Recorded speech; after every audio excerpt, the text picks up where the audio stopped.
Здравствуйте, в эфире программы «7 дней». В студии Ильшат Аминов. Я приветствую всех телезрителей канала «Новый век». Смотрите сегодня в нашей программе.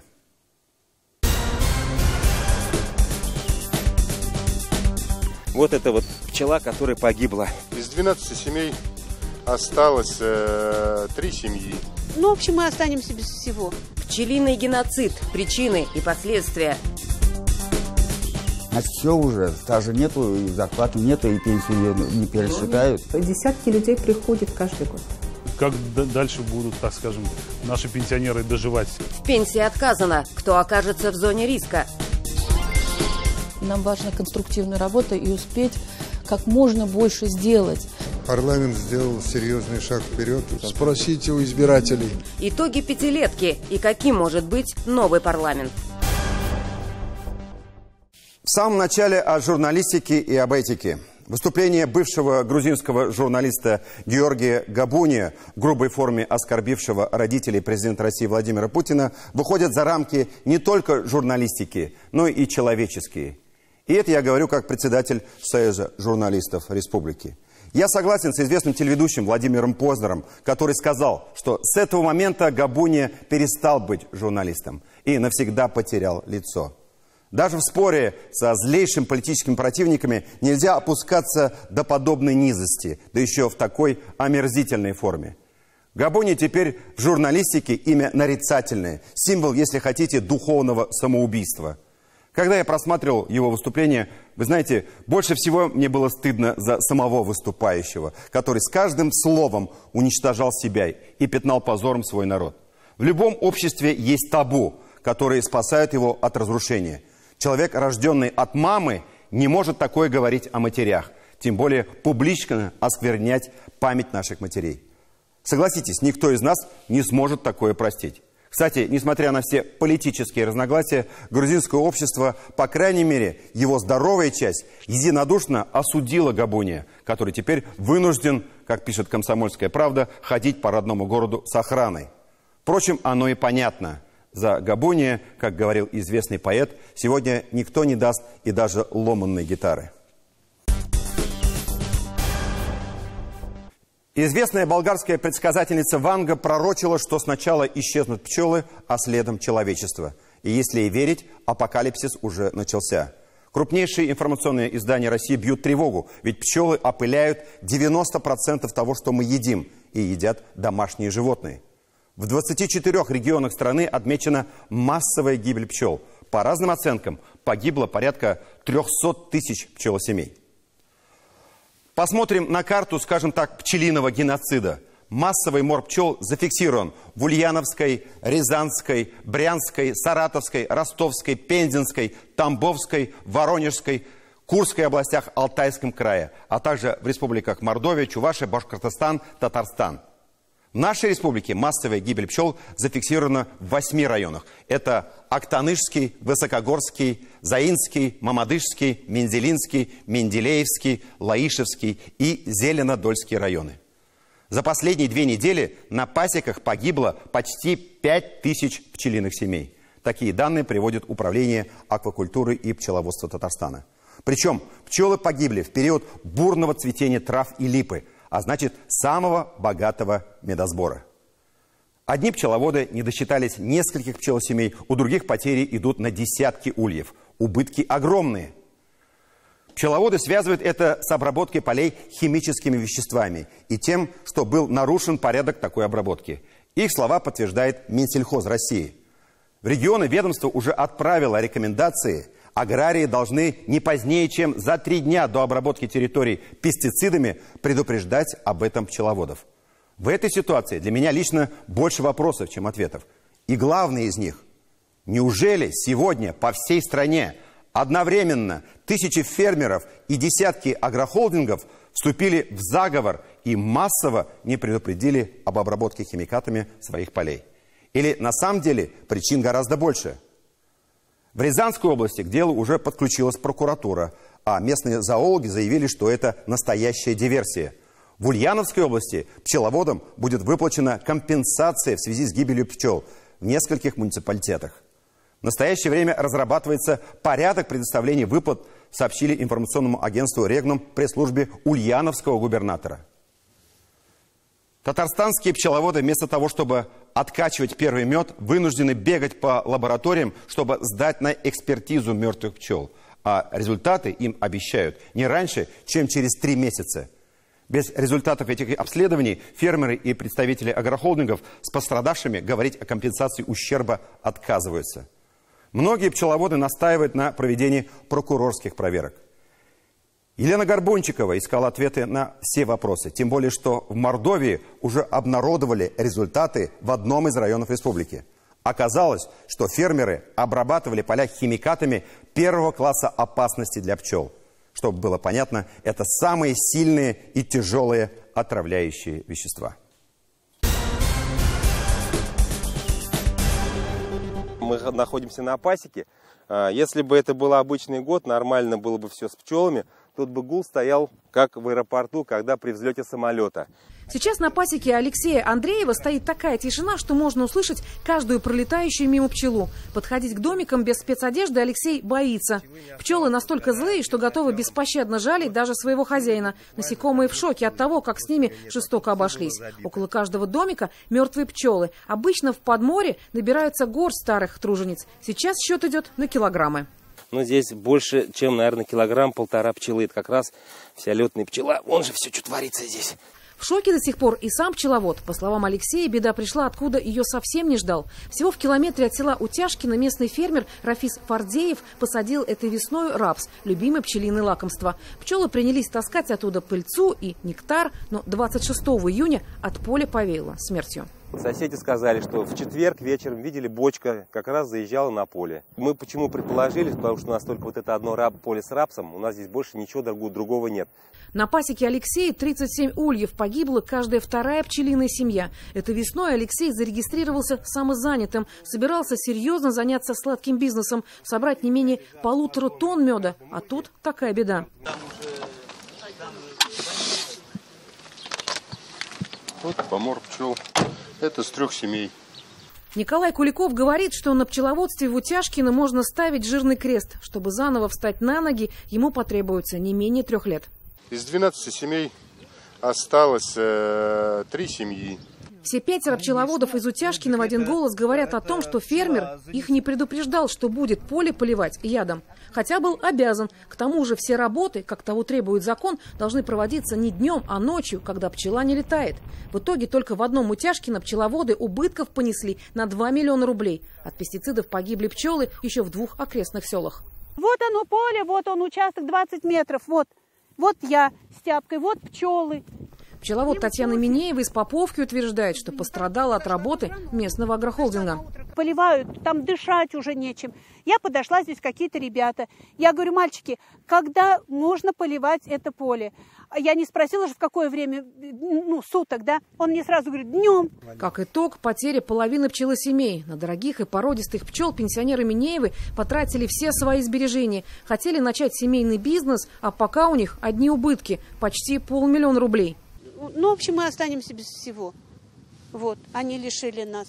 Это, я считаю, что виновата ООО «Нива», потому что они травили 28-го, был сильный ветер, пшеницу.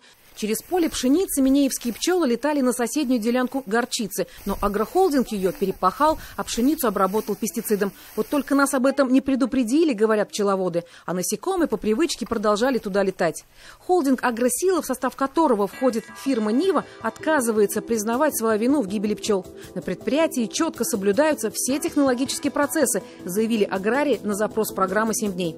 Ядохимикаты для пчел не опасны, а все пчеловоды были проинформированы. Только тексты этих объявлений «Агросила» нам так и не представила. Я вот хотела бы, во-первых, вам передать. Ладно, хорошо, давайте дальше говорить. Что это такое, знаете? Пчелы, да. Фермер Рафис Фардеев уже признал свою вину и готов оплатить пчеловодам все расходы, но только по решению суда. Я говорю, пожалуйста, предоставьте документы, заверенные ветеринаром, что у них умерли пчелы семьи и количество пчел семей. Все, проблем нету. И тут начинается самое интересное. Пчеловоды должны сдать мертвых пчел на анализ в спецлабораторию. Результаты получат только через 2-3 месяца. Можно, конечно, и через 2 недели, если виновник признается, каким пестицидом обработал рапс. Рафис Фардеев утверждает, что работал с препаратом под названием «Биская». Он, конечно, даст сертификат, то, что у него все хорошее. Вот там сейчас нам дали сертификат о том, что это вот, обработано пестицидом 3-го класса опасности. То есть для пчел вреда практически не представляет. Но мы-то видим обратный результат. Вот, видите, получается как. А обработали, скорее всего, какой-нибудь гадостью. Ну, я уж как мы привыкли ругать, там все китайское. Не, может быть, даже не сертифицированный, как оно попало в Россию, не знаю. В Мордовии, где массовый мор пчел пришелся на начало лета, уже выяснили, что в одном из хозяйств, к примеру, применялся американский гербицид 1-го класса опасности для пчел, а его концентрация в растениях была выше нормы в 2 раза. Как же получилось, что аграрии в работе с ядохимикатами получили полную свободу? Оказывается, что в районное управление сельского хозяйства они сдают только сухие статотчеты. Обычно мы у них эти названия препаратов управления сельским хозяйством не берем уже. 1-я обработка, 2-я обработка, потому что каждый, у него своя технология. Еще 8 лет назад за оборотом пестицидов и ядохимикатов в России отвечал Россельхознадзор, но отделы по инициативе Минэкономразвития расформировали, а функции надзора так никому и не передали. Такое заявление 12 июля сделал Россельхознадзор. Ведомство считает, что массовая гибель пчел в стране – это результат бесконтрольного использования пестицидов при обработке полей. Россельхознадзор предлагает передать функции надзора Министерству сельского хозяйства России. Пока федеральные ведомства перекладывают друг на друга вину за случившееся, в Татарстане пострадавшие пчеловоды пишут заявления в правоохранительные органы. Конечно, должна быть прокурорская проверка, потому что это ЧП. После массовой гибели пчел в Заинском районе фермеры наконец-то начали оповещать пчеловодов о своих ближайших планах. К примеру, вот в этой местной газете «Новый Зай» акционерное общество «Заинский сахар» разместило объявление о том, что с 9 июля по 20 августа на полях агрофирмы будут проводиться опрыскивания ядохимикатами с применением веществ 1-го и 2-го класса опасности. И приводится список более 10 сельских поселений. То есть пчеловоды из этих сельских поселений на протяжении 1,5 месяцев не должны будут выпускать пчел из улей. То ли в Чаян отправлять, то ли смеяться, то ли плакать. Но вот это люди, которые закончили сельскохозяйственный институт, в этом должны понимать, ну как на летний период взять и закрыть пчелу на 40 дней. В Минсельхозе Татарстана пояснили, что аграрии сейчас используют в основном системные пестициды. Они надежнее, со сроком действия несколько дней. Алексей Андреев говорит, что местный фермер никогда не оповещал пчеловодов о своих сроках обработки ядами. Хотя полей у него в прошлом году было 5. Так почему же в этом году такие проблемы с одним полем? В управлении пчеловодства Татарстана винят погоду. Из-за ранней весны поля рапса растениеводам пришлось обрабатывать химией до 5 раз, а год назад всего 2. К тому же аграрии сами решают, где и какую культуру сажать. Надо было соблюдать дистанцию. Сейчас пасеки находятся у каждого в сельских поселениях. Оно раньше было, эти пасеки, в лесу. И культуры начали сеять, рапсовая культура, горох рядом с деревней. После цветения привлекать не только пчел, но и вредителей, насекомых. Не обрабатывать против этих насекомых вредителей нельзя, не получишь хороший урожай. Получается, что пчеловоды сами виноваты в своих бедах. В Минсельхозе отмечают, в Татарстане из 250 тысяч пчелосемей ни одна не застрахована. За счет государства помочь пострадавшим пчеловодам пока решили только в Заинском районе. Пока стадии изучения в нашей республике, таких решений не принято. Дальше посмотрим, как будет ситуация там складываться. В 8 районах Татарстана погибло почти 5000 пчелосемей. Самые большие потери в Мамадышском районе. Пострадавшие пчеловоды не знают, что делать с медом, который собрали отравленные пчелы. А речь идет о тоннах меда. Пчеловоды предупреждают, нынешней осенью хороший мед будет в дефиците, а потому дорогим. Однако в Минсельхозе заверяют, что проблем не будет. А в республике, как обычно, соберут не менее 5000 тонн меда.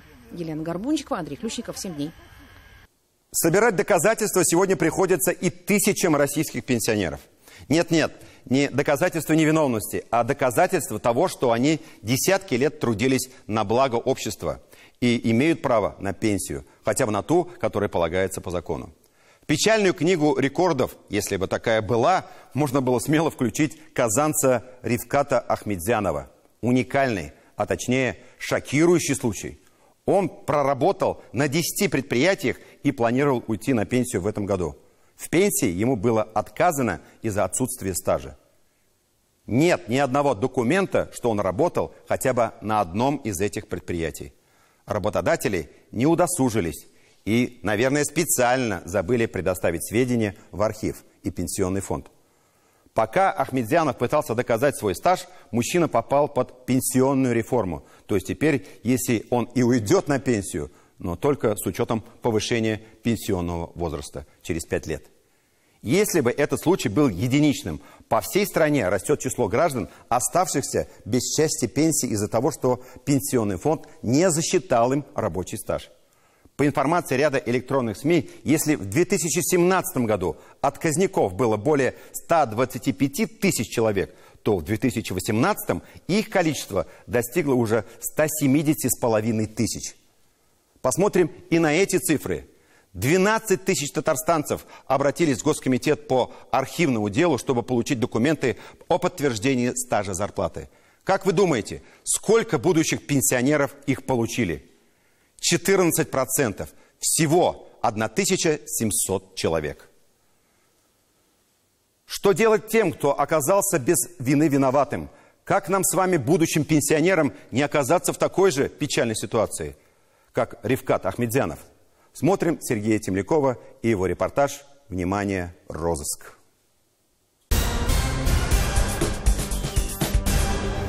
Востокстройтрансгаз, он или объявлен банкротом, или объявляется. Вот виновник ее страданий. Женщина говорит, пьет успокоительные, уже которую ночь не спит.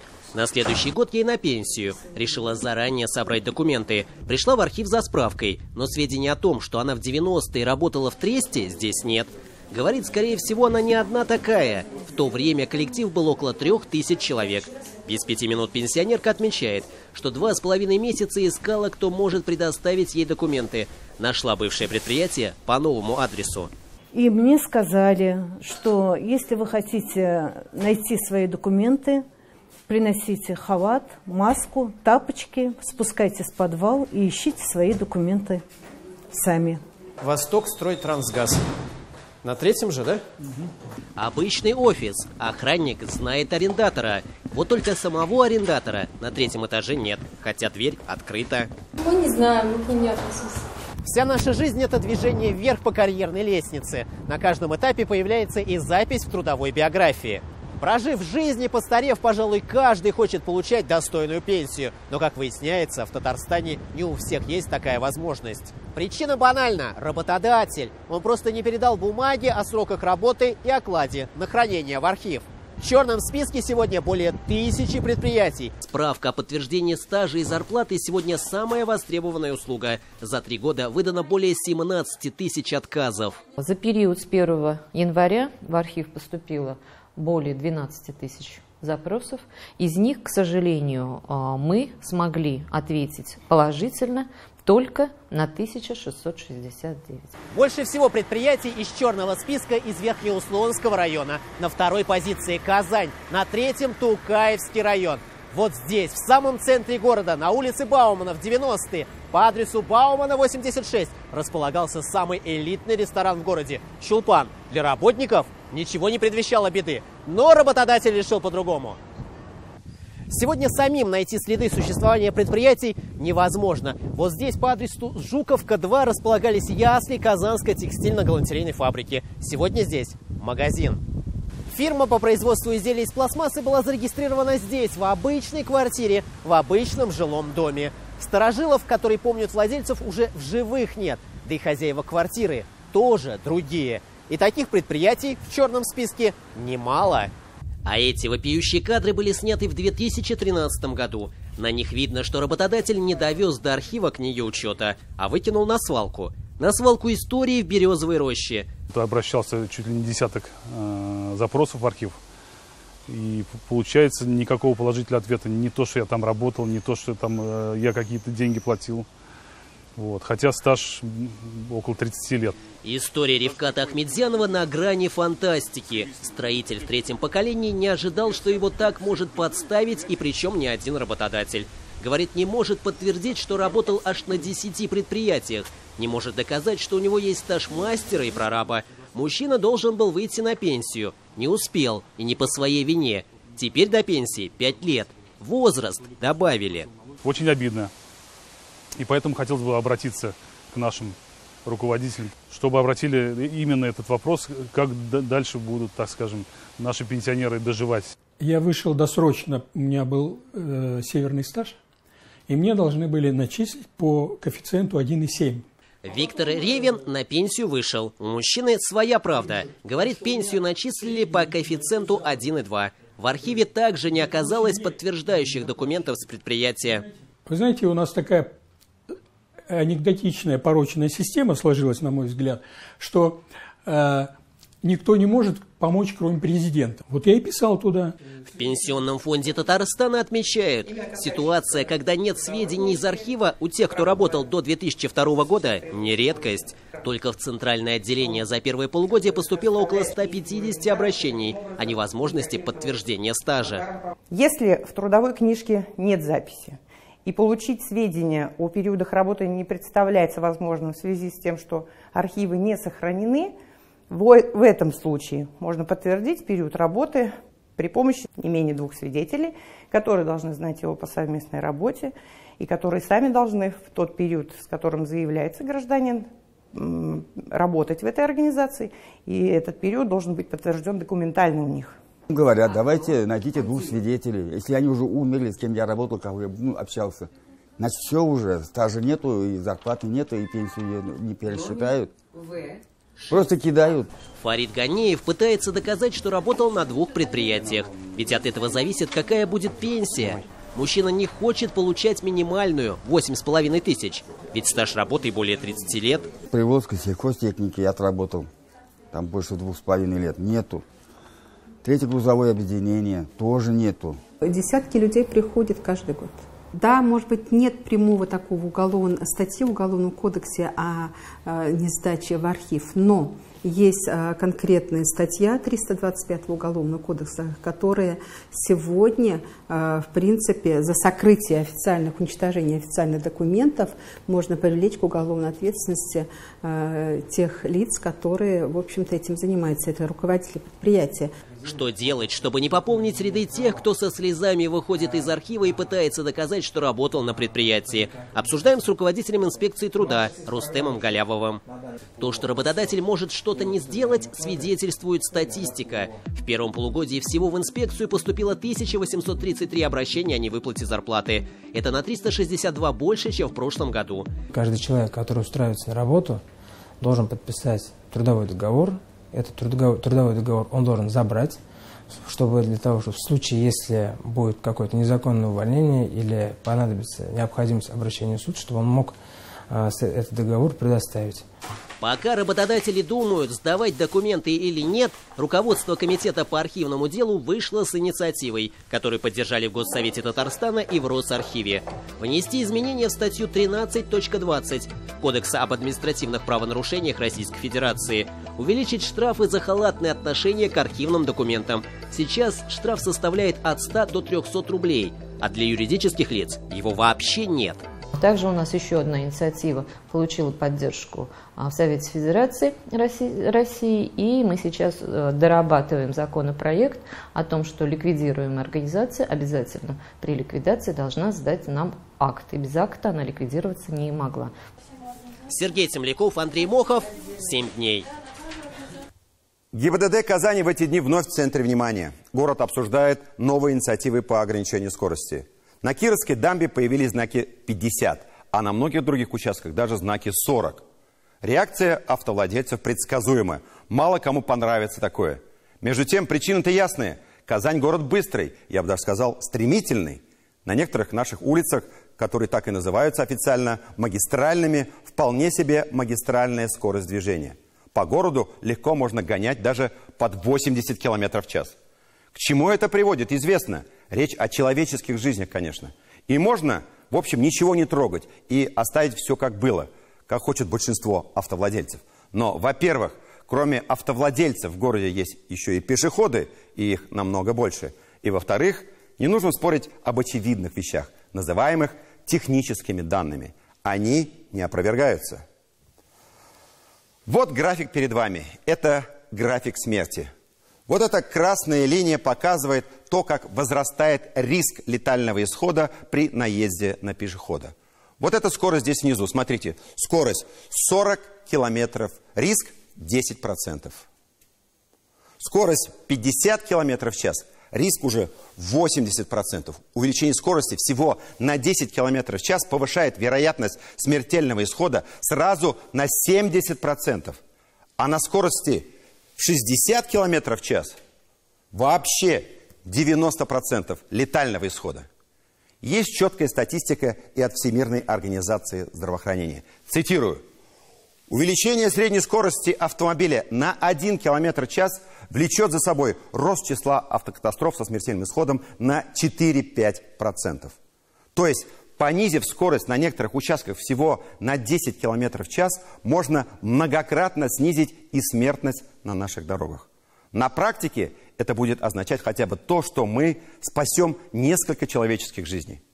Поэтому не стоит удивляться этим новым знакам, тем более, что ничего нового в них и нет. Но важно не только ограничивать скорость и карать нарушителей. Важно изменить философию движения автотранспорта в городском пространстве. Об этом Михаил Любимов.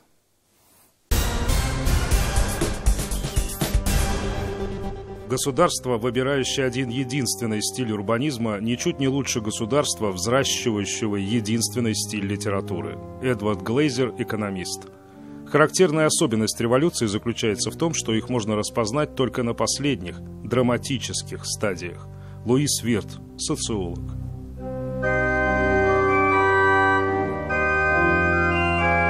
Поговорим о смерти, об этих наших прогулках по тонкому льду с бешеной скоростью. Только предупреждаем сразу, трупов не будет. Должны быть, обязаны быть, но не будут. Вместо этого мы посмотрим на то, на что мы смотреть не привыкли.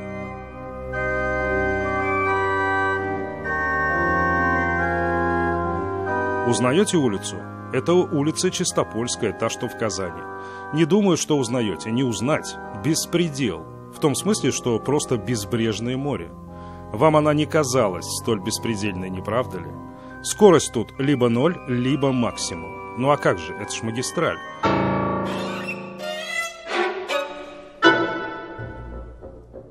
Впрочем, теперь тут повсюду знаки 40, то есть 80 км в час уже не получится. И слава богу, конечно. Теперь у пешехода есть хотя бы призрачный шанс переплыть это море от края до края, не столкнувшись по пути ни с одним нефтеналивным танкером. На улице Чистопольской по-прежнему нет даже элементарных островков безопасности. Вот таких вот, посередине, чтобы спортсмены могли хотя бы чуток передохнуть. И знаете почему? Да потому что эти островки чуточку сузят размер фарватера, что вряд ли придется по вкусу мореплавателю. Ну да ладно, тут хотя бы есть какой-то брод. А вот на улице Мусина между Чуйкова и Ямашева никакого брода нет. Тут уже не море, а река, но тоже широка и глубока. На всем ее протяжении на этом участке никаких пешеходных переходов. Ну и забор, конечно. Ты сюда не ходи, ты туда ходи. Но туда, в обе стороны, это 250 метров. Результат. Только в этом году все 3 ДТП с пешеходами, одного сбили насмерть. И виноват, конечно, был пешеход. Что сделано? Еще раз продублированы знаки 40, чтобы лучше видно было. Порядка 15% ДТП от общего количества опять-таки произошли по вине из-за нарушения скоростного режима. Потому что гоняют, скажем так. Да. 15% это много, по-вашему? Есть статистика, к сожалению, мы имеем погибших. Я думаю, это играет важную роль. Знаки 40-50, установленные теперь повсюду, это чудесно. И тут мы жмем руку ГИБДД. Но встает вопрос, а дальше-то что? Можно ли долго продержать на коротком поводке разъяренного пса? Разъяренного всей этой нашей организацией уличного пространства. Вот Вишневского, тоже магистраль. На этой неделе тут еще один погибший пешеход. Когнитивный диссонанс не дает покоя тем, кто за рулем. Почему на автостраде можно только 40? С точки зрения здравого смысла водителей понять можно. Мы не часто видим трупы на дорогах, хотя их немало, конечно. Интуитивно это не улица. Излишнее давно сделано необходимым, и не видать даже пешеходов, ютящихся в своих узеньких гетто. Чем должны, обязаны даже, заняться наши власти, кроме беспрестанного перекладывания ответственности на всех и каждого и накладывания епитимьи за нарушение правил уличного катехизиса? Вот чем. Вот что в Евроамериках называют организацией дорожного движения. Хотя бы это. Ведь всего-то и нужно, что заставить водителей ехать медленнее. Не нужно никаких заборов и ядовитых знаков и указателей. Здесь водители видят пешеходов. Улица сделана так, что нельзя не увидеть. Интуитивно знаки 40 или даже 30 на таких улицах не внушают никому никакого отвращения. В европейских городах буквально все создано именно для людей, для человека. В том числе и улицы. Давайте посмотрим на то, что в Европе называют улицами. Здесь несколько вариантов, покажем лишь несколько. Вот типичная хрестоматийная европейская улица Амстердама. Посмотрите, большую часть этой улицы занимают тротуары. Здесь тоже есть проезжая часть, но, во-первых, она достаточно узкая, во-вторых, она выложена брусчаткой, так что, как бы понятно, дается знак, что эта улица не совсем для машин. Она скорее для велосипедистов, которые могут использовать эту улицу во всю ее ширину. Да, на автомобиле тоже можно. Можно, но очень осторожно, потому что мы в центре города, а здесь 30 километров в час. Вот еще один вариант организации уличного пространства. Посмотрите, опять же, довольно широкие тротуары, которые люди могут использовать как им хочется, могут использовать как парковку для велосипедов, например, могут использовать как кафешки, которые мы с вами видим там вдалеке. Обязательно велодорожки, естественно, они достаточно широкие всегда. Ну и посередине, естественно, трамвайные пути. Мы смотрим и не видим машин. Где здесь проезжая часть? Фактически здесь ее нет. Но машинам здесь также можно передвигаться. Просто, как видите, никому этого не хочется. Вот такой вариант. Вариант города для всех. Или вот, например, вариант вот такой. Если мы говорим о городе для всех, мы обязаны его показать, потому что вот это так называемый shared place. То есть это место, которое делит между собой все участники дорожного движения и вообще все жители города. Посмотрите, слева мы видим тротуары, мы видим проезжую часть, которую используют, заметьте, как автолюбители, так и велосипедисты. Она для всех. В этом как раз-то все и дело. Машины здесь очень редкие гости. И заметьте, нет этих наших заборов, которые отделяют пешеходов от проезжей части.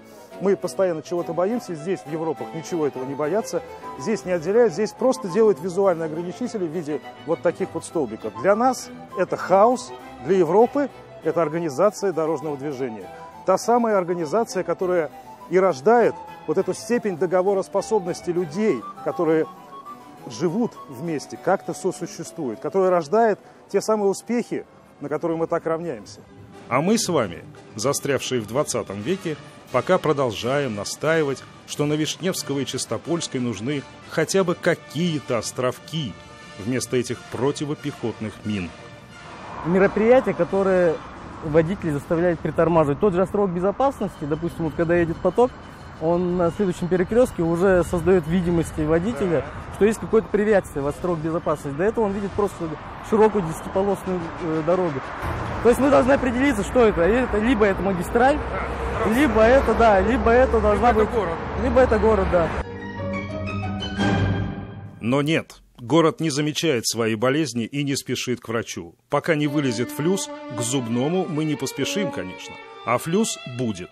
Ни к чему хорошему не приводит. Это инфраструктура для беспрепятственного и стремительного перемещения авто с унизительным закапыванием пешеходов в землю. И есть такая концепция, город должен быть для стариков и детей. Если этим категориям граждан удобно жить, то удобно жить всем. Эта бабушка осталась в живых. Но 12 человек только в этом году не выжили на дорогах Казани. Они просто переходили дорогу. В неположенном, так сказать, месте. То есть в том месте, которое им вообще-то положено, но до которого никак не доходят руки, не говоря уж о том, что никак не доходит и разум тоже. Повесьте вот тут, на фучиках, хоть знак 30. Смертей все равно не избежать, потому что унизительный надземный переход далеко и совсем недоступен для каждого. А широченная дорога подсказывает водителю не 30 и не 40, а 80 км в час. вроде как тропинка нарушителей, но на самом деле я вижу, что это огромный большой шрам на больном этом нашем теле города. Потому что если есть такая тропинка, значит есть нужда в этой тропинке. Это самое главное, наверное, что мы должны делать. Какой вывод мы должны делать из существования вот таких троп народных. Такой лакмусовая бумажка, которая показывает проблему города. То есть здесь прямо напрашивается, допустим, пешеходный переход. Напрашивается. Но я уверен, что через какое-то время эту тропинку просто закроют очередным забором, и мы этот шрам просто перестанем видеть, он зарастет. И как бы мы проблему решили, да? Как бы, да, а бабушки будут страдать, и не только бабушки. Тимур, давайте уже скажем, наконец, правду, что наша площадь Тукая никакая не площадь, а автострада Тукая. И вот эти подземные переходы, это, конечно, совсем не камильфо по нашим нынешним временам загонять людей под землю. Разумеется, да, во всем цивилизованном мире обычно центральная площадь бывает с людьми, с туристами, с какими-то лавочками, с кафешками, да, и никаких подземных переходов, естественно, люди должны гулять. А вот сейчас наши зрители снова удивлены, не правда ли? Наверное, никому не казалось, что площадь Тукая в Казани существует только в нашем воображении, и что тут такие безбрежные антиобщественные пространства, отданные машинам. Пешеходам на площади Тукая отыскали место только под землей. Наверху смертельная ловушка. Между одной пешеходной улицей и другой нет даже нормальных наземных переходов. Впрочем, как мы могли даже осмелиться предложить подобное? Магистральная улица через центральную площадь – это норма для Казани. Нету разделения на городские улицы и автомобильные магистрали. Если, как правило, в Западной Европе, в Америке есть медленная сеть городских улиц и скоростные хайвеи, то у нас из городских улиц пытаются сделать хайвеи, а то, что по этим улицам еще и люди ходят, об этом никто не думает. В городе, исповедующем один единственный стиль урбанизма, революция неминуема. На какой мы стадии? На последней? Драматической? Вообще-то да, и вообще-то давно. 20 погибших за полгода – вот наша норма. Все как и в прошлые годы. Повседневный стыд и срам. Мы знаем тех, кто контролирует дорожное движение, но знаем ли мы тех, кто его организует? Кто занят тем, чтобы у нас, например, было 0 смертей, как в Хельсинки или Стокгольме? Ах, не надо сравнивать? Нет, надо. Надо сравнивать. Надо взять, наконец, в руки книжки и почитать. Почитать о том, что мир уже давно не такой, каким мы его запомнили. Наверное, наша минимальная скорость движения к настоящему прогрессу и объясняется этой максимально возможной скоростью передвижения в пространстве, которая не дает нам увидеть, что, собственно, происходит вокруг и даже прямо перед нами. Михаил Любимов, Роман Безменов и Андрей Ключников. 7 дней.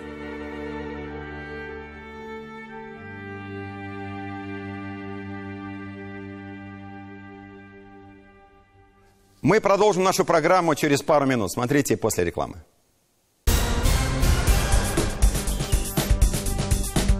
Нам важна конструктивная работа и успеть как можно больше сделать. Парламент сделал серьезный шаг вперед. Спросите у избирателей. Итоги пятилетки и каким может быть новый парламент.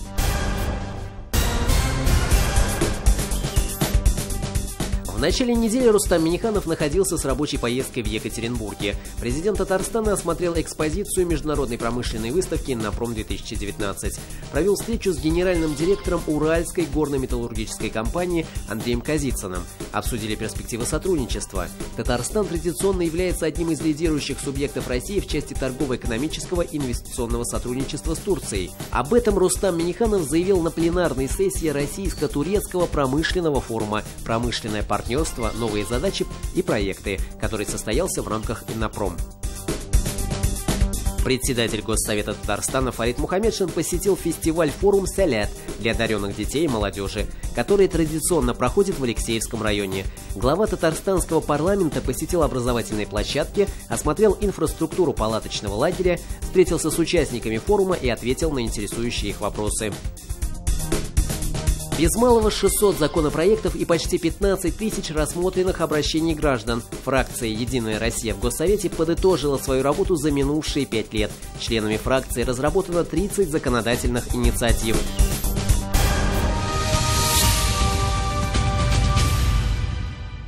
Мы продолжаем программу «7 дней». Последнее заседание Государственного совета 5-го созыва, прошедшее на этой неделе, запомнилось эмоциональным прощанием депутата бывшего главы Заинского района Татьяны Воропаевой, которая много лет отдала служению людям. И в моих словах нет никакого пафоса.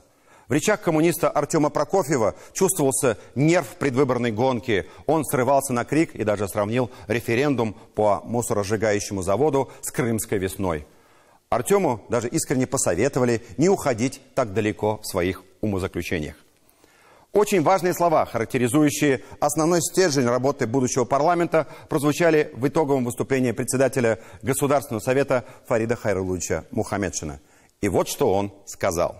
Жаркие споры велись вокруг языков многонациональной России, в том числе и в Татарстане, по поводу преподавания и изучения государственных языков. Депутаты возвращались к этой теме дважды. Заседание парламента длилось на протяжении 2 дней. Обеспокоенность, которая звучала в выступлениях депутатов, говорила, как важен для нас межнациональный мир, что недопустимо по языковой проблеме раскалывать многонациональную страну, Татарстан в частности. Помогала прокуратура очень сильно, по указанию прокуратуры России в этом деле. Я бы ее не считал весьма положительным делом. Аккуратно выравниваем сейчас это дело, выруливаем. Мы обязательно добьемся того, чтобы каждый человек имел возможность изучать язык своего отца и матери, своих предков.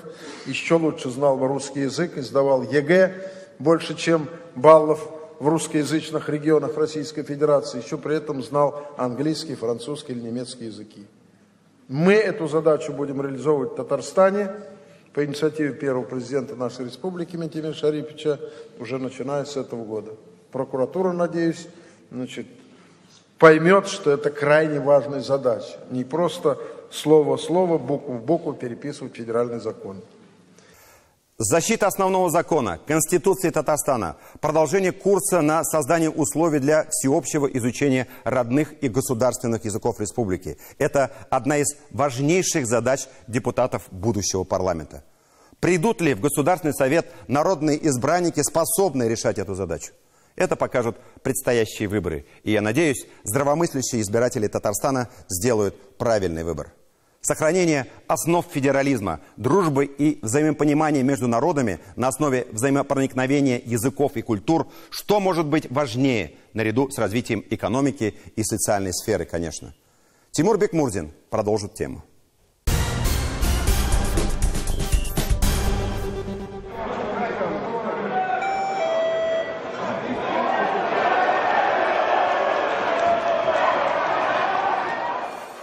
У каждого парламента свои традиции и свои нормы поведения. Для соседней Украины такие выходки депутатов, будь то на телевидении или прямо на заседании Рады, в порядке вещей. Ну и что законы не работают, а избиратели проклинают.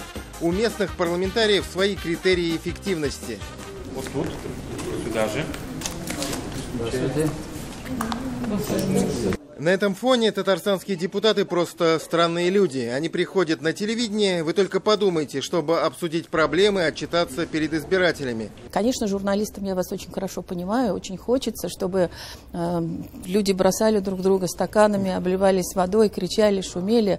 Но наш парламент немножко другой. Нам важна конструктивная работа и успеть как можно больше сделать. У депутатов 5-го созыва Госсовета Татарстана есть все основания для приподнятого настроения. Даже если кого-то из них мы уже не увидим в новом составе парламента, им будет что вспомнить. Работали они честно и по большей части полезно. Парламент Татарстана 5-го созыва подводит итоги 5-летней деятельности. Это действительно была яркая, насыщенная на события и памятные даты пятилетка. Я назову только некоторые из них. В 2016 году мы выбирали депутатов Государственной Думы, в 2017 году президента Российской Федерации. Казань в этот период стала местом проведения чемпионата мира по водным видам спорта в 2015 году и чемпионата мира по футболу в 2018 году. Мы отметили 80-летие избрания Верховного Совета ТАССР и 25-летие становления парламентаризма в новейшей истории Татарстана. За чередой юбилеев и масштабных мероприятий успели принять ряд ключевых законов, особенно в экономике. Достаточно назвать такой важный документ, как Закон о стратегии социально-экономического развития республики до 2030 года. Парламент сделал серьезный шаг вперед в законодательном обеспечении, и поэтому именно экономика сделала также достойный шаг вперед. Как оценить эффективность работы парламента за 5 лет? В бизнесе, в экономике, на предприятии для этого есть соответствующие показатели.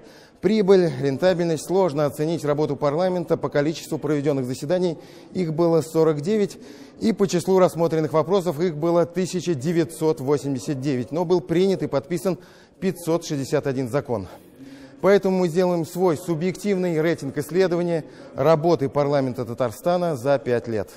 Надо отметить, что внесено за отчетный период было более 600 законопроектов. В этом отношении самыми активными стали сами депутаты. Ими внесено 266 законопроектов. Далее в рейтинге Кабинет министров республики 214 документов.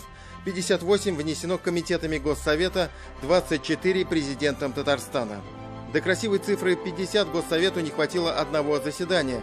Зато комитеты собирались по разным вопросам почти 500 раз, а точнее 482 раза. Чаще других заседал комитет по законности и правопорядку 86 раз. А вот по количеству рассмотренных законопроектов выделяется Комитет по государственному строительству и местному самоуправлению. За отчетный период он рассмотрел 138 законов, принятых Госсоветом. Многие документы были приняты на основе обращений граждан. В этом отношении показательна работа Комитета Госсовета по социальной политике. На федеральном уровне мы разработали закон по поводу ограничения продажи табачных смесей снюс, вы помните, наверное, да?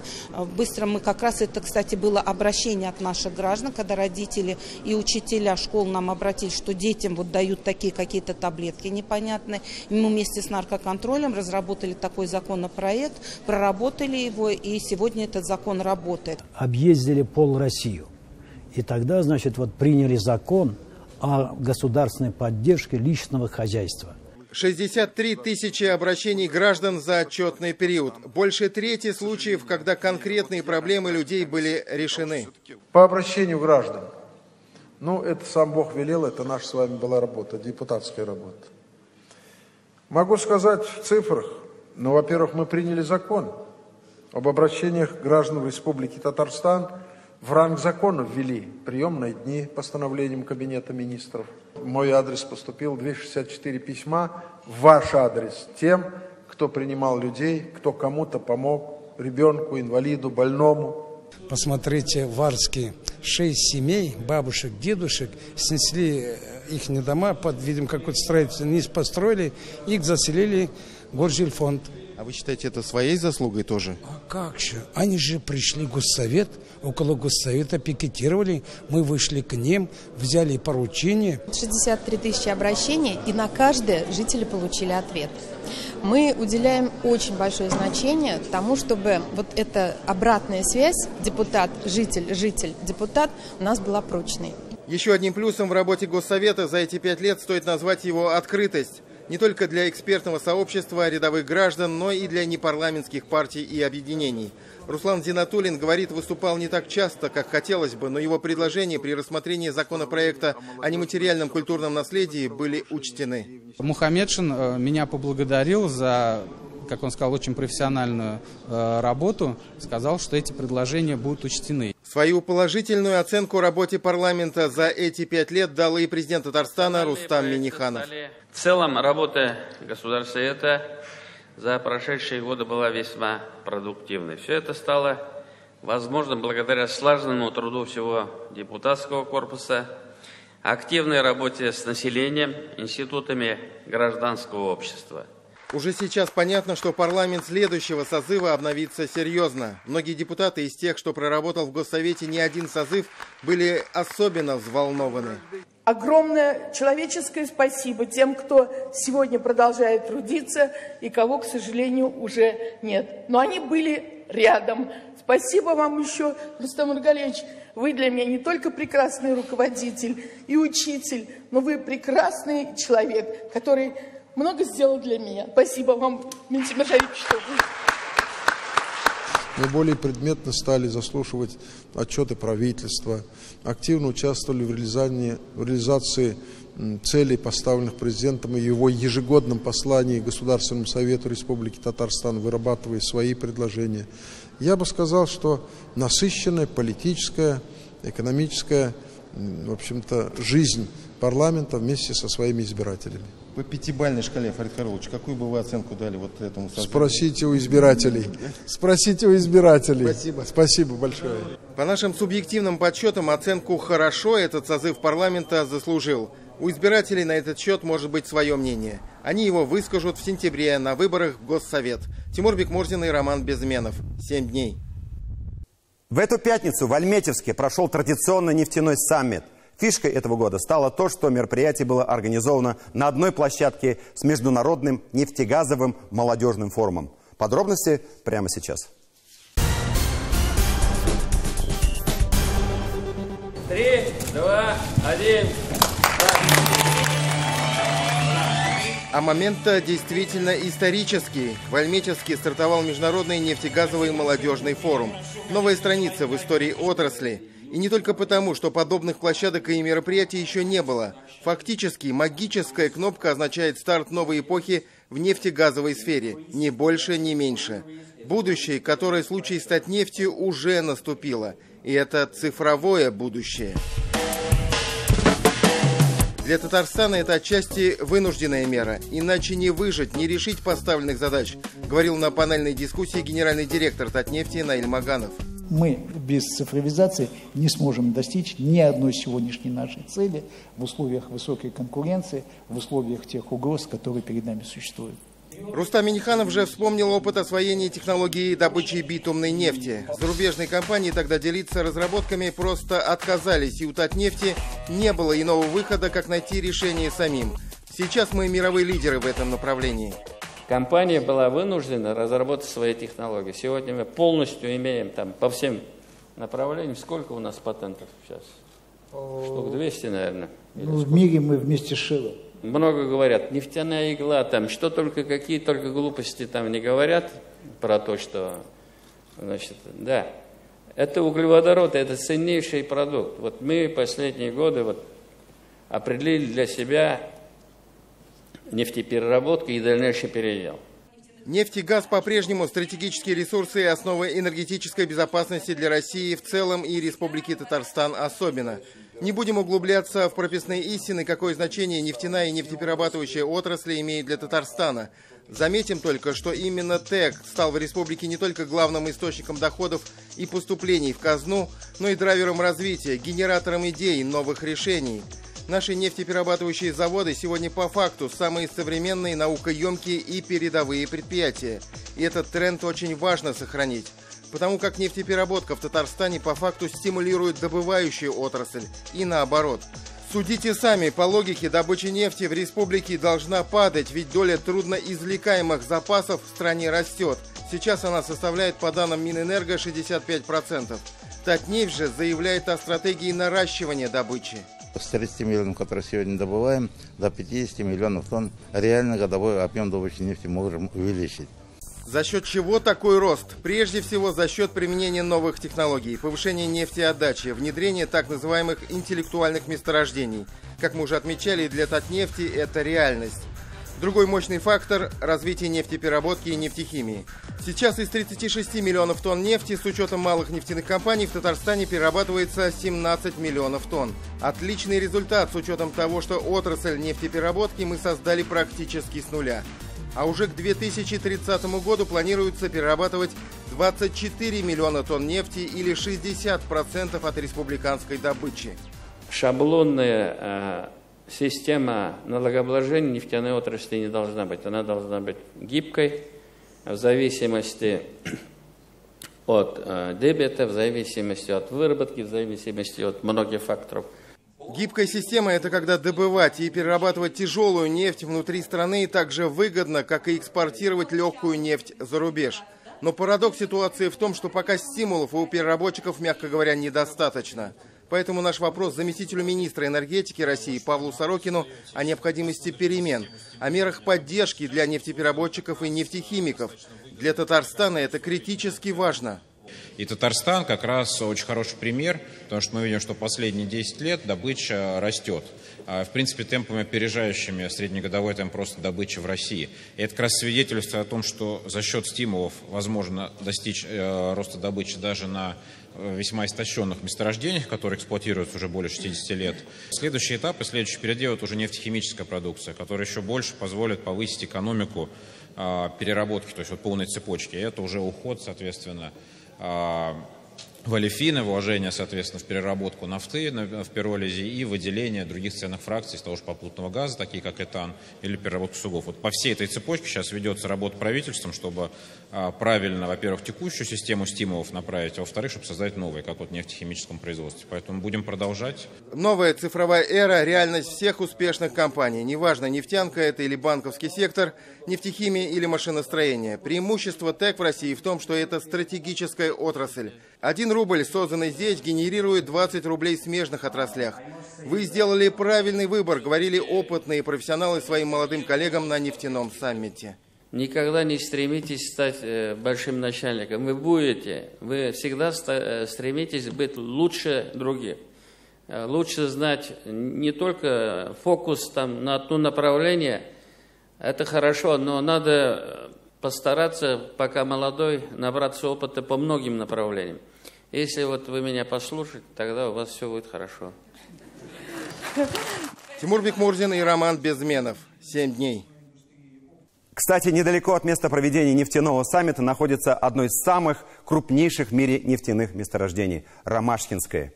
Именно оно сыграло важнейшую роль в развитии нефтедобывающей отрасли нашей республики, страны, и, несмотря на высокую степень выработанности запасов, остается одним из главных месторождений России.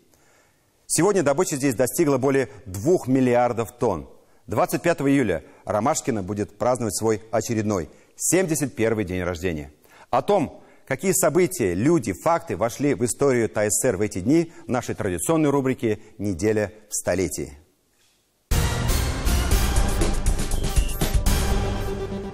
Эта неделя в истории республики и всей страны запомнилась многими трагическими событиями. 1921 год. С апреля установилась июльская жара. Уже к июлю Поволжье и Приуралье были охвачены голодом. Максим Горький именно в это время рассылает телеграммы ряду общественных деятелей Европы, после чего Ленин обращается к международному пролетариату с призывом о помощи. И только 6 августа советское правительство официально известило мир о постигшем страну неурожае. Наиболее крупными организациями, оказывающими помощь, были Американская администрация помощи голодающим и также Международный рабочий комитет помощи голодающим. Жестокая засуха, разрушительные последствия гражданской войны, продразверстка. Именно эти факторы эксперты называют основными причинами социальной катастрофы. Также есть у нас агитационное письмо с призывами о помощи голодающим, где сказано о том, что все люди, граждане, они должны забыть о своих мелких бытовых проблемах, мелких трудностях и направить всю свою силу, всю свою энергию именно в помощь голодающим братьям республики. В общей сложности в Татарской республике от голода пострадало около 2 миллионов человек, это 83% населения. Более 5 миллионов человек погибли от голода в стране. Одна из крупнейших транспортных катастроф в новейшей истории как России, так и Татарстана. 10 июля 2011 года на Волге затонул экскурсионный теплоход «Булгария». Погибли 122 человека, спасены 79. В память о погибших в 15 километрах от Куйбышевского затона на крутом берегу Волги построен мемориальный комплекс, небольшая мечеть и часовня. Рядом установлен камень и доска с именами тех, для кого плавание на Булгарии стало последним. «Татарский Титаник» – так назвал поэму в память о жертвах Булгарии народный поэт республики Ринат Харис. Гибель советского «Титаника» сухогруза «Челюскин» в 1934 году в Чукотском море грозила стать грандиозным поражением СССР в Арктике, а обернулась триумфом. Триумфаторы Водопьянов, Лепедевский, Кренкель в июле 1934 года прибыли в Казань пароходом «Волжская коммуна». Их встречал весь город. Напомним, что пароход «Челюскин» под управлением начальника экспедиции Отто Шмидта был раздавлен льдами и затонул в Беринговом проливе. Эвакуированный экипаж в течение 2 месяцев жил на льду, а за спасение спасением команды наблюдала вся страна. Были спасены все 104 человека. Один из героев-летчиков, Михаил Водопьянов, некоторое время жил и работал в Казани. Он трижды летал к терпящим бедствия и вывез 10 человек. Михаил Водопьянов работал на воздушно-почтовой линии Казань-Свердловск-Казань. Известно, что после войны он трудился на авиазаводе номер 22 в Казани, где был летчиком-испытателем. Именно в эти июльские дни 1941-го республика принимала эвакуированных. Первоначально, согласно постановлению Центрального совета по эвакуации, наша республика должна была принять 165 тысяч человек. Но цифры несколько раз корректировались. Уже к середине августа в республику прибыли 163 тысячи человек, а к январю 1942 года было размещено уже 273,5 тысячи человек. Только в Казани за первый год войны население выросло с 400 тысяч до 515 тысяч человек. Он победил и стал национальным героем страны и прославил ТАССР, фактически открыв новую веху в истории тяжелой атлетики. 8 июля 1934 года родился Александр Курынов, чемпион Олимпийских игр, трижды чемпион мира и четырежды чемпион Европы. Победа в Риме в 1960 году над непобедимым Томми Конно была подвигом. Она имела еще и идеологическую подоплеку. Железный гавайец удерживал за собой звание сильнейшего на протяжении 8 лет, а его поддерживал американский меценат-миллионер Боб Гофман. В итоге победу одержала страна Советов. Некоторые тогда даже сравнивали Курынова с Гагариным. Каждый по себе, и Курынов, и Гагарин – это личности уникальные по своим временам, по своим годам жизни. Но я просто хочу сказать, что в то время, когда выступал Александр Курынов, в сборной были на самом деле звезды. Юрий Власов, который, я считаю, тоже уникальный человек. Люди, которые добивались успеха не за счет каких-то анаболических средств, каких-то других моментов. Они именно за счет работы со штангой, своим желанием победить и настоящим бойцовским характером добивались победы. Жаль, что соревнования, которые ранее собирали его память, его мемориал Курынова, собирали очень большое количество атлетов не только нашей страны, но и из-за рубежа. Полные трибуны были. Сейчас трудно в это поверить, но были времена, когда тяжелая атлетика пользовалась популярностью. Сейчас она не только у нас в стране и в республике, но и в мире не имеет того рейтинга. Взять второе олимпийское золото – это была мечта Александра Курынова, но исполниться этой мечте не дал тренерский штаб. В итоге на Олимпиаде в Токио советские штангисты в полусреднем весе проиграли. Несмотря на это, Александр Курынов долгое время был кумиром миллионов людей. С 1974 года в Казани проводится турнир его памяти. А на 5-м учебном здании КАИ, где когда-то тренировался Александр Павлович, установлена мемориальная доска. Сегодня эксперты и многие спортивные журналисты говорят о том, что нужно увековечить память Александра Павловича Курынова. Необходимо поднять турнир уже на другой, более достойный уровень. Необходимо изменить концепцию музея Александра Павловича. И, конечно же, организовать детский турнир, чтобы в новом поколении тяжелоатлетов появились новые Курыновы. Первенец нефтехимии республики, Казанский завод органического синтеза 13 июля 1963 года дал первую продукцию – фенол и ацетон. Директором завода был назначен Владимир Лушников, герой социалистического труда, административный гений, как его называли в коллективе. Строительство завода было объявлено комсомольской стройкой. На возведение предприятия со всего Советского Союза съехались 2500 добровольцев.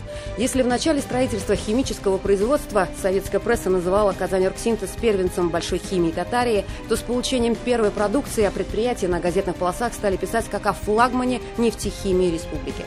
Сегодня Казань-Оргсинтез – одна из ведущих нефтехимических компаний России, имеющая международное признание.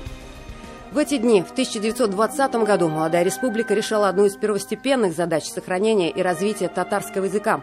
Известный писатель и политический деятель Шамиль Усманов, чьим голосом совсем скоро заговорит татарское радио, выступает в эти дни на заседании Временного ревкома, заявляя о введении системы приема телеграмм на татарском языке. Уже в 1921 году был подписан декрет о введении татарского языка в дело производства советских учреждений, где было сказано об открытии специальных курсов татарского, изучение татарского языка для желающих в русских школах и русского языка в татарских. Звучащий государственный символ гимн республики на 2 языках появился уже много лет спустя.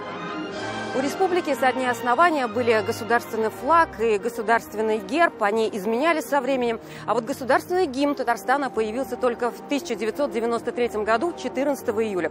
Впрочем, тогда утвердили только музыку известного татарского композитора Рустема Яхина. И следующие 20 лет гимн исполнялся без слов. На конкурс, как вспоминает Ринат Харис, было прислано около 150 музыкальных произведений.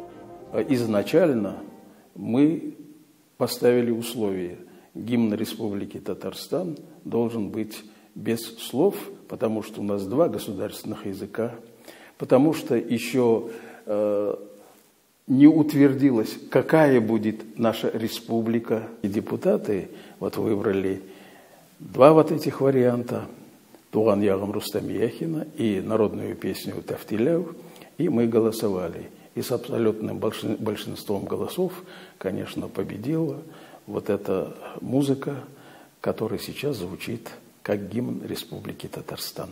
Если не секрет, ваши предпочтения были какие? Мое предпочтение было именно на этой стороне, сейчас я могу сказать. Сегодня неофициальными народными символами поэт называет и Туган Тель-Тукая, и Маш Сайдашева. В 1993 году они также могли стать гимном. Ринат Харис в своей книге о государственных символах республики выделил даже отдельный раздел под названием «Неофициальные». Эти символы друг с другом не противоречат, не входят в какой-то антагонизм. Мы, когда звучит Туган Тель, это в клубе ли, это во дворце ли, это в Москве ли, в большом концертном зале. Когда звучит, обязательно встаем.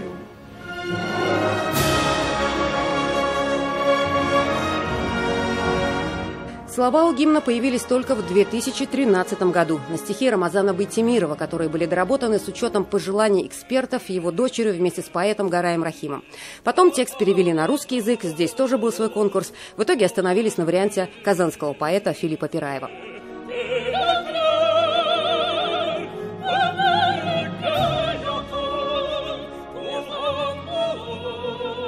Такое мы увидели эту неделю в истории ТАССР. Светлана Спирина, Андрей Ключников. 7 дней. А сейчас о главной дате для всей страны – 75-летии Победы. На этой неделе фактически дан старт подготовке великого юбилея.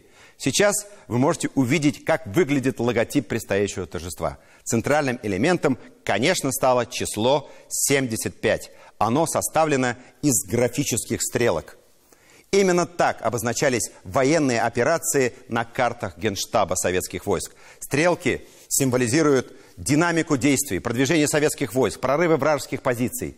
И за каждой этой стрелкой судьбы людей, солдат и офицеров, и тех, кто сражался за родину в тылу. И это, на мой взгляд, очень важно. Очень важно за этой юбилейной датой, за цифрой вспомнить, увидеть и услышать каждого победителя. О том, что празднование 75-летия Победы не должно превратиться в формальность, на неделе заявил и президент страны Владимир Путин. Вот что он сказал. В целом, круг задач, которые надо решать в преддверии юбилея Победы, очень широк. К подготовке всех так или иначе связанных с 75-летием мероприятий нужно подходить ответственно, творчески и, конечно, искренне. И далее. Все обязательства со стороны государства должны четко, неукоснительно выполняться. А власти на местах обязаны знать нужды каждого человека, каждого ветерана и решать эти проблемы в приоритетном порядке. Конец цитаты. На этой неделе в нашу редакцию обратились члены Казанского городского совета ветеранов. По их словам, несколько лет ветераны войны и труженики тыла бесплатно посещали самые долгожданные и самые яркие премьеры Татарского академического театра оперы и балета имени Мусид Джалиля. Но с 2018 года бесплатных билетов нет. У благотворительной акции вдруг не оказалось спонсора, что, конечно, вызвало тревогу и волнение у ветеранов, так как многие из них все эти годы были самыми преданными поклонниками театра. В преддверии 75-летия мы решили опросить самих ветеранов, чего же им хочется в этот праздник и какой подарок был бы самым желанным и ценным.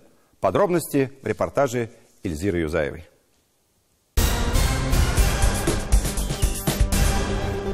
Да, вот посмотрите, какая афиша, какие прекрасные спектакли. И, конечно, хотелось бы посетить все эти спектакли. Афиша манит словно магнит. Каждый спектакль нового театрального сезона – это долгожданное чудо, которое по достоинству может оценить только самые преданные поклонники оперы. Но прикосновение к великому из искусств впервые за долгие годы для них становится недосягаемой роскошью. Мы сами не можем найти спонсора. Как бы мы ни старались, мы не можем найти спонсора. Но на 75-летие же должны что-то придумать. Ну, что-то должны придумать. Вот только как это придумать? 10 лет тому назад один из самых востребованных театров не только России, но и Европы, Татарский театр оперы и балета, начал проводить акцию «Театр ветеранам и труженикам тыла». Спонсором все эти годы выступал Казанский вертолетный завод. То есть на протяжении 10 лет предприятие систематически оплачивало спектакли для ветеранов, которые, как правило, шли при аншлагах, и куда обычным зрителям билетов было не достать. А тут 1/5 часть зала гарантированно предоставлялась пожилым людям, для которых это был самый настоящий праздник. Так надо им всего лишь порядка 2 миллионов, а мы показываем 15 спектаклей. Это, конечно, получается мизер для деловых людей, для меценатов, которые есть, которые... Но на это не дают деньги. В 2018 году договор между театром и заводом истек. Этот сезон оперный театр будет встречать уже без своих, возможно, самых благодарных и, возможно, самых преданных зрителей. Акция, которая приносила столько радости, уходит в историю и теперь наводит только грусть. Что государственная программа уже на излете вообще этих ветеранов, их жизни, что эта программа должна быть, и она должна быть как-то ощутима, поскольку потребность есть со стороны ветеранов. А государство просто, я считаю, обязано сделать хоть что-то. Я писала так, что помогите с этой акцией, чтобы у них текли слезы радости по щекам, а вам, я написала, это зачтется где-то. Учитель русского языка Жанна Коваленко – дочь ветерана войны. Ее отец не дожил до этих дней, но при жизни был большим поклонником оперы и старался своим детям привить любовь к музыке. Сегодня она продолжает его дело, пишет письма в различные инстанции с просьбой помочь найти деньги, чтобы ветеранам вернули оперный театр, а с ним и утраченную веру в чудо. Даже бывает обидно. Вот себя поздравили и все, и забыли. Вот это вот обидно. Понимаете, такая политика сейчас правительства. Активность с нами, чтобы пенсионеры проявляли. Активность в жизни. И посещение театра тоже активность. В 2020 году наша страна будет отмечать 75-летие со Дня Великой Победы. Никто не сомневается в масштабности и в грандиозности будущих торжеств. Никто не сомневается в том, что ветеранам будет оказано внимание, будут подарочные пакеты, официальные поздравления. Но большинство из них все эти празднования и ликования страны смогут увидеть в лучшем случае по телевизору у себя дома. Тем же, что еще могут выбраться из своих 4 стен, вырваться из духоты своего одиночества, хотелось бы именно той пищи, которая не лишена духовности. Дом культуры имени Саида Галиева в казанском поселке Дербышки сегодня переживает сложные времена. С одной стороны, впервые за 60 лет здесь наконец-то начали проводить капитальный ремонт и реконструкцию. Но жители поселка все-таки опасаются, успеют ли строители все завершить к 75-летию Победы, так как для них это место знаковое. Потому что, во-первых, здесь когда-то находился музей оптико-механического завода, куда в войну были эвакуированы рабочие блокадного Ленинграда. И, во-вторых, это все-таки центр культурно-массового просвещения для местных ветеранов. Уникальный памятник архитектуры сталинской эпохи. За свою более чем 70-летнюю историю здесь побывали свыше 30 миллионов зрителей. Прошло 20 тысяч концертов и спектаклей. Большинство посетителей как раз и есть ветераны войны и труженики тыла. Уже известно, что комплексную модернизацию здания успеют сделать не раньше августа 2020 года. И это в лучшем случае. Впервые за многие годы, впервые в истории этого небольшого поселка ДК Саида Галиева юбилейный День Победы, увы, встретит в строительных лесах. Это 75-й юбилей, чтобы готовить было. Вам хотелось бы, да? Очень даже. Думаю, что мы не доживем до него.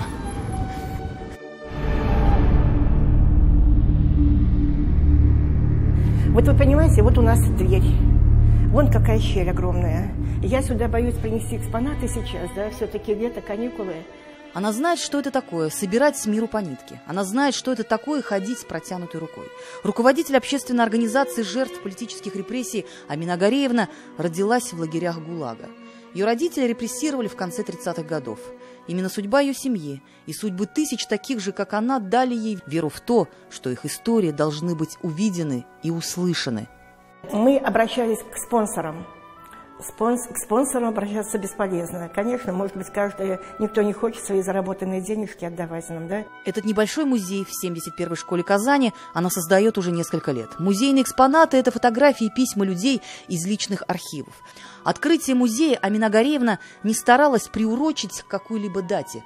Так уж получилось, что музей теоретически может быть открыт к 75-летию Великой Победы, если она сможет достучаться до небес. Пишем письма, просим. Если нам дали что-то, пишем благодарственное письмо, пишем в администрацию города. Так должно быть или нет? Ну, конечно, так не должно быть. Мы ведь тоже не виноваты, что мы в таком положении остались. Жертвы беспощадной эпохи, живые свидетели войны, на чью долю выпали боль и страдания.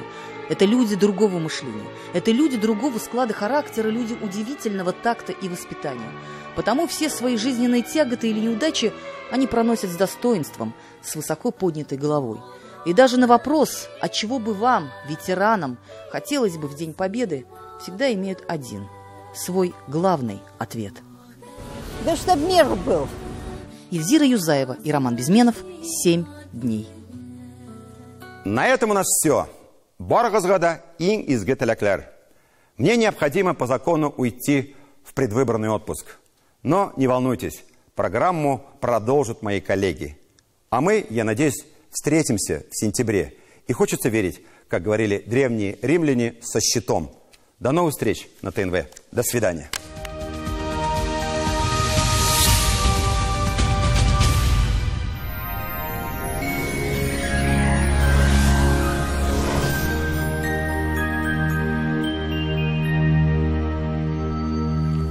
Здравствуйте! Предстоящая неделя обещает быть более теплой, чем предыдущая. Температурный фон достигнет отметки 25 градусов, но без дождей не обойдется. По данным сервиса Яндекс.Погода, на северо-востоке республики начало недели дождливое, плюс 23. Со вторника выглянет солнце и потеплеет до плюс 25. На юго-востоке Татарстана начало недели аналогичное. Вторник, среда и четверг ясные, без осадков. С пятницы опять дожди и плюс 24. В центре Татарстана в течение всей недели преимущественно ясно. Только в понедельник возможен дождь, плюс 23-26 градусов. На юго-западе Татарстана преимущественно облачно, местами пройдут дожди. Средние температуры в течение всей недели 25-26 градусов. На северо-западе республики, а также в столице Татарстана облачно, но сухо. Вероятность дождя минимальная – 24-26 тепла. Более подробный прогноз погоды смотрите ежедневно на ТНВ. До свидания.